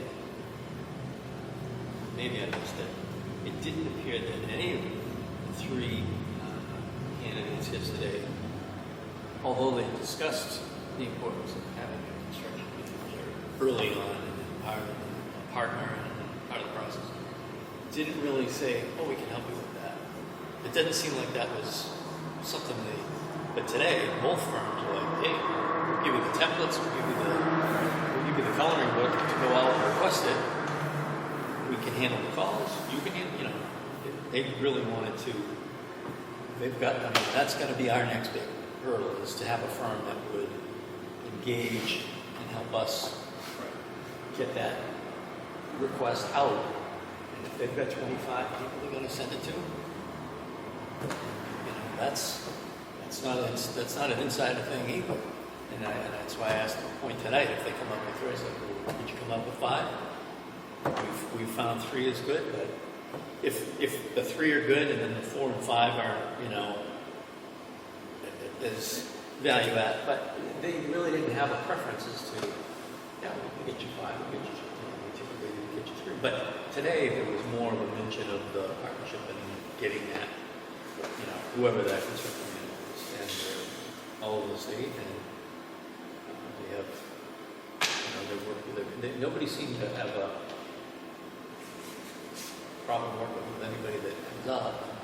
If they're going to put it out, we would be copied on all 25, the whole mailing or the whole, and if they run it in the newspaper, that's public. Right. And just that piece of it, I think, because that's an extra for us. And the 2 companies today expressed, were very specific. They said, oh, we can assist. Right. And then we can pass it to you to get that done. The kind of qualifications, because I don't go through this every day. Not that I don't trust ourselves, but left to our own devices, how good would we be at putting out our request for qualifications and request for on a construction manager? How many times have any of us done that? So to have hired a firm that gives us all the, we run it through the attorney and we give them one. So, I don't know, that was just a different take for today versus yesterday. Well, do you have any thoughts you want to share? You know what? My choice was them 3 right there. The other 2 were. Yeah, numbers. Yeah, that just, I'm sitting there going, I'm looking at this wrong, $1.9 million. I saw that. They're large number, broken up into a bunch of other large numbers. The smallest of which was still larger than Well, not the full state scope of work. And don't you think that these folks would have looked at, they all deal with municipalities and whatnot, don't you think they would have gone and looked at what we have available to spend? And then some of them, I thought we provided a good amount of information in the RFP. Right. And then they come in and talk about, they've never read it. We need to, first thing we need to do is work on your program. It's like, well, we got to print this down for you right there. You've got boring, you've got geotech, and a lecture on DOT driveway application. Right. Like the most minor. Why would you do any of that work until you get in the room? And last night, talking about making temporary garage space, because relocating the fire department in construction. Well, nowhere in this project did we say we were relocating current operations to be construction. So why are you? Giving us the pitch on all the portable buildings and all that. So, And the other piece of it, I mean, unless who showed up, who expressed the interest, you know what I mean? So it was, I don't want to sway you guys, and so my opinion is the 3 people who showed up and did a site visit were the 3 people you're talking about now. I think all 5 would provide us a good building, but the 3 who showed up and did a site visit, I think all are very qualified to build the building. They're all similarly aligned in price, and it's, and I think who's gonna help us the most, and who's gonna help present it, and who's gonna, I don't know how much I want to put into out into the universe. I think they'll all build a great building. We just have to decide who's gonna help us the most, because I've never built this. You guys, you have some, with the Tilton PD, but I don't build buildings on a daily basis. And whoever we decide on out of these firms are going to be the ones that guide us through this process. We just need to make sure we're comfortable with how they're going to guide us through this process, because we don't do this every day. I can go start IDs, I can go put out fires. I can't build buildings, and so we need to make sure. And I think all 3 would do a great job. But I think there's some people who would help us a little better. I would like to ask those in attendance for their opinion, if you don't mind. Sure. That's why we're here. Is that okay? Yeah. Thoughts? What do you want to know? Just anything, any of your thoughts that you think might be relevant to helping us narrow down these choices? I think you can dismiss the people you talked to tonight.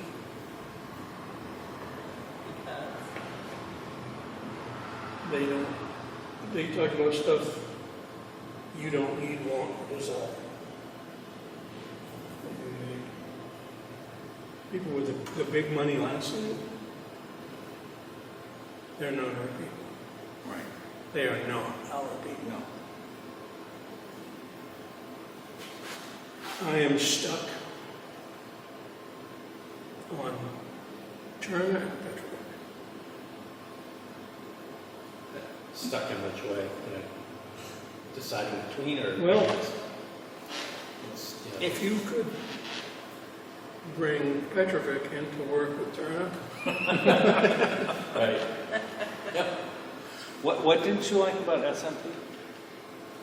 which one was that? The first one the tonight. 2 guys. First one tonight.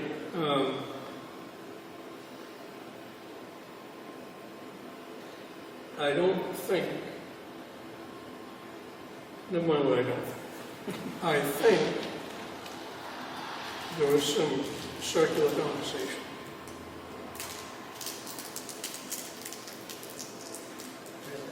What do you mean by that? What I mean by that?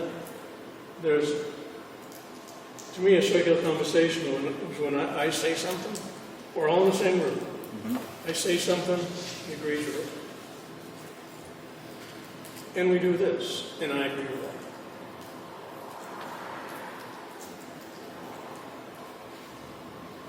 I guess if I were going to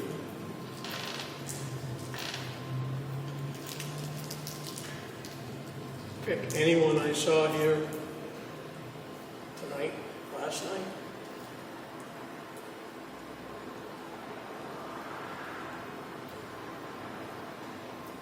it would be difficult to choose between Turner and Petrovic. If Mike was that guy in a big, slightly larger outfit, I would personally, if I were in your shoes, I might want to talk to them again. They both had pretty good points. And some of their points were very much aligned. But, you know, first impressions are important. But if you're feeling like there's anything that would withhold you from one or the other, you ought to try to put that up in your head before you make a decision. Right. But you're already scheduled to make a decision, That's okay, they can do that. right? You're scheduled, unless you Thursday? cancel it Right. 24 hours before 5 o'clock tomorrow. Right. Ellen, do you have any thoughts? Yes, I do. So, going back and thinking about it, I have to agree.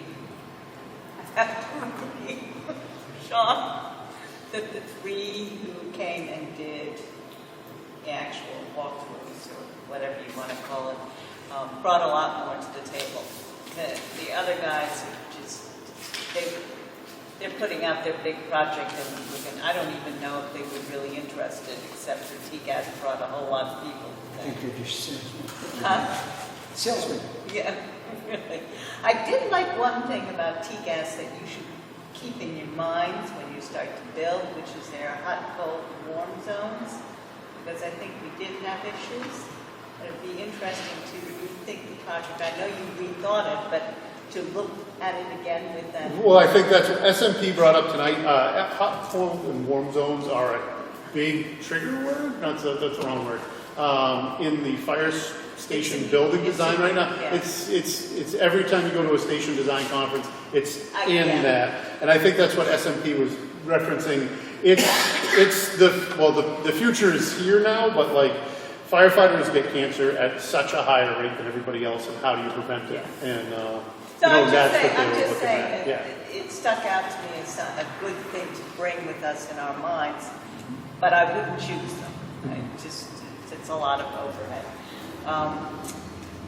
I'm concerned about Mike because he's too small. He's not going to really help us also with getting the story out. I think, and that's my big concern in those two issues. He's too small, and he's not going to really be able to help us get the story out. And he's in Keene. Huh? And he's in Keene.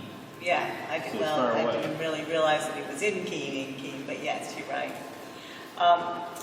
So I kind of got stuck between SMP and Turner. And unlike you, I kind of lean towards SMP, but I'm being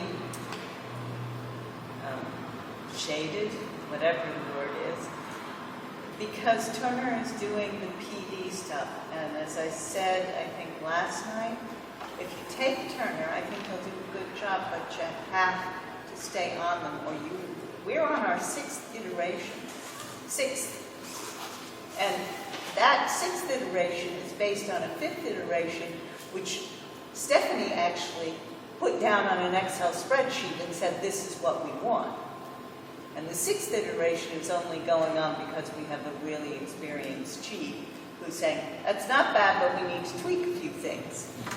But we spent all of this time, we wasted several months going, and they take a long time. They're not, I It don't. seemed like a lot of overhead. Yeah.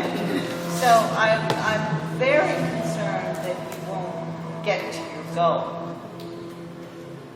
I really don't know, and I did not, what I heard from them was, from Turner, was that they thought that outreach was our job.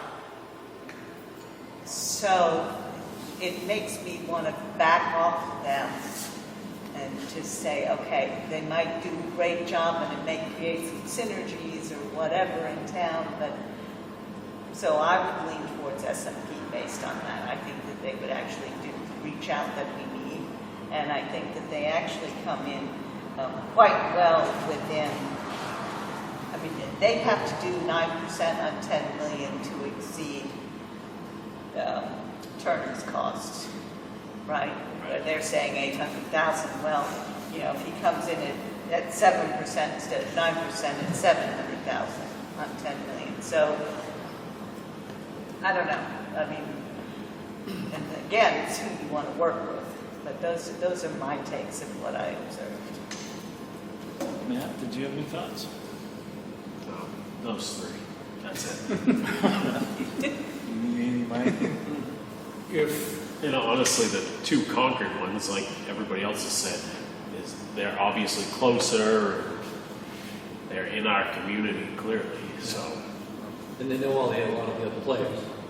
We'll get to a construction manager and the subcontractors and the, just, that whole thing is, I think that'll make a big difference in the presentation, saying they're in Concord, SMP built Canterbury department, Turner built the Laconia, I'm sorry, Turner didn't do the Laconia, but their new architect. John just joined their firm, who would be the architect. So I think, Turner doesn't have as much fire station experience as SMP. Plenty of municipal experience, but that's why they brought John on board, because John does have that fire Didn't station. one of those places have Meredith too? Was that SMP or I want to say somebody did Meredith. Turner had Meredith as well. No, that's SMP. Is it? SMP did Meredith. Well, the other Turner projects, it's like they did the initial architecture, but they weren't involved in the actual construction. So SMP did Bristol's public safety building. They did Meredith Fire Station. They did Hopkinton's. They've done New Boston Police, New Boston Fire. they did Bristol. Yeah, they came in late.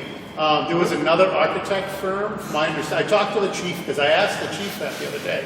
The chief the fire chief in Bristol. I said, "Did SMP do your fire station?" He said they came in halfway. He didn't explain it fully, but they had an architect, and then that architect left, and SMP came in to finish something. They had issues in the beginning with budgets. They were Yeah, 600-some thousand overspent before they broke ground. but I know that they did finish, and it's in their they have their in the what they've done. They did Candia. Oh, that's on the boards. Candia, Peterborough. Yeah, they just completed Kingston. It looks like Canterbury's, Meredith. So they have quite a bit of fire stations. And that was the first one today. That was the first one. Yeah. He doesn't like, Not to they speak, talk in circles to each other. not to speak ill of Lorero, but I'm thinking Lorero to me was more like these companies here. Massachusetts talk a big story and then find out that everybody who knows anything is left. They're trying to merge with other companies. They got stuff going on in the background that they do big projects. You get a little of that attitude when they're here. Would you say? Yeah. Right, just not the right company for it. So I think when it comes to community engagement or public outreach, whatever you want to call it, if you want to turn the voters off, you have someone from outside the area, they don't recognize any faces. We've been down that road before. But they got a good suit. We're going to tell you what you need, and then people that don't know, we're going to tell you where to go. And that,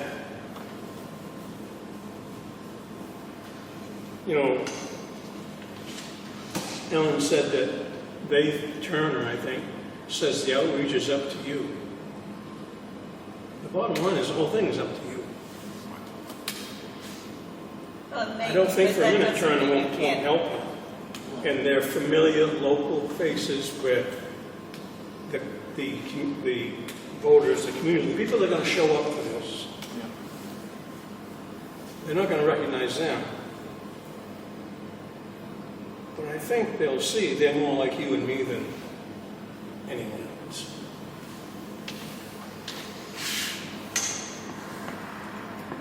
But I think you got to take Mike out of the equation. Right, well, any other thoughts or? So we have till Thursday night to ponder this and. I don't need to hear from anybody again. I don't see any value in asking any more questions. Go back to the process we had.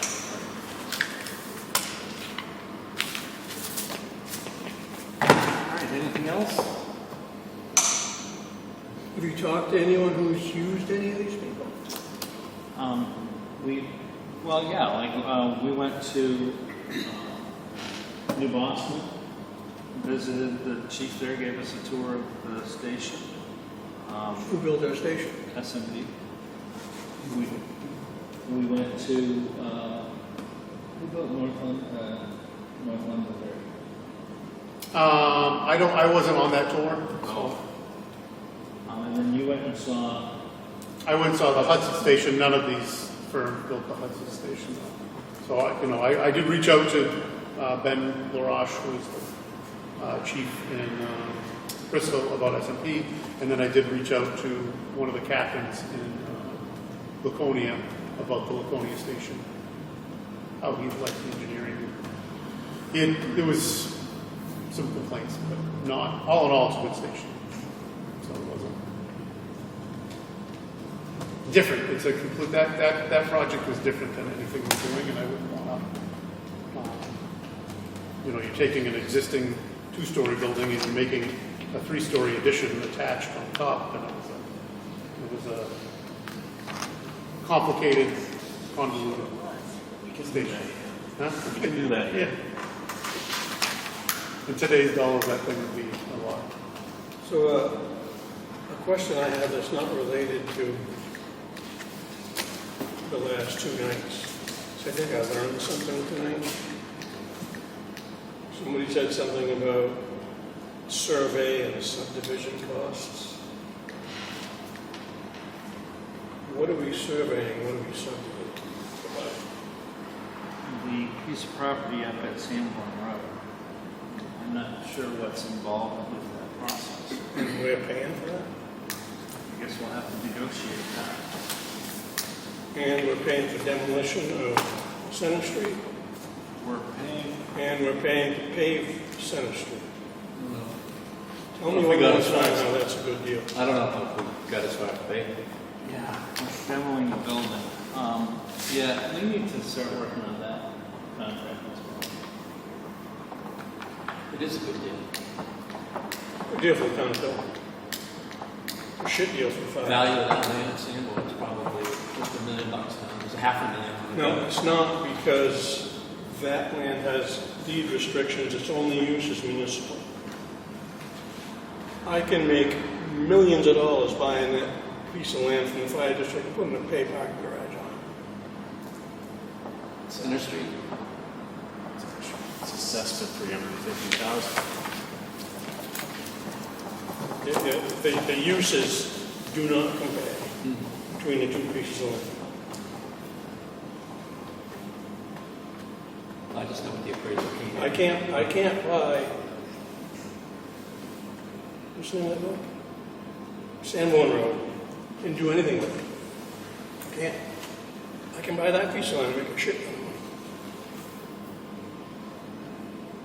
And what bothers me is we're not even sure that land can be given to us.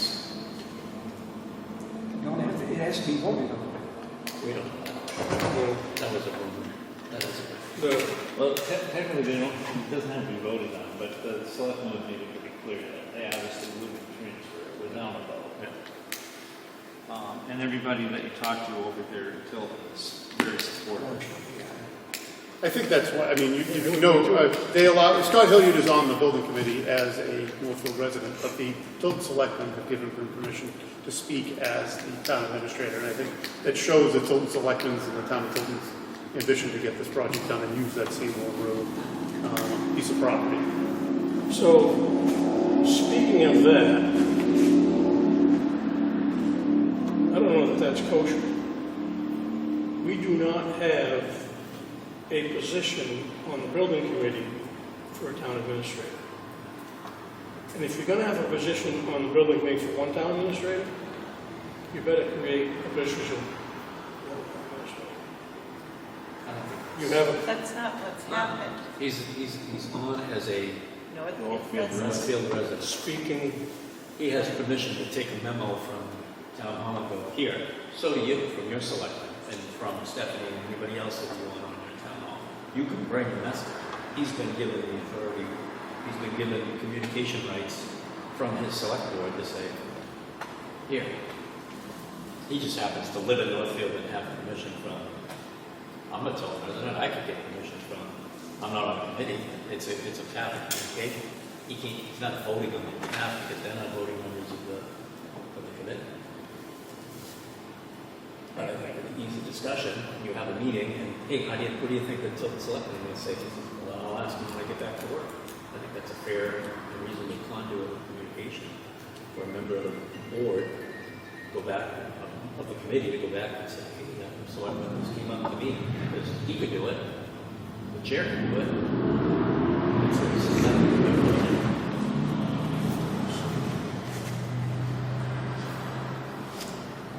And he'd have to ask the selectmen for something like any kind of communication. He would probably be smart to ask them at a seated meeting, because no selectman has any authority other than being a selectman at a seated meeting. Selectman walks down the street, they have no authority. They're not a selectman, they're just a resident. It's not until they're seated at a meeting in session that they're the selectman. So,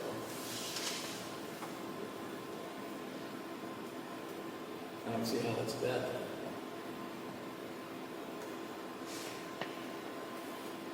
It'd be great to have stuff to that. But she's got a lot going on. You know, Well, she used to do our meeting minutes back years ago. she was a You district can clerk. always invite her, but you're still short Tilton, aren't you? Right. Northfield.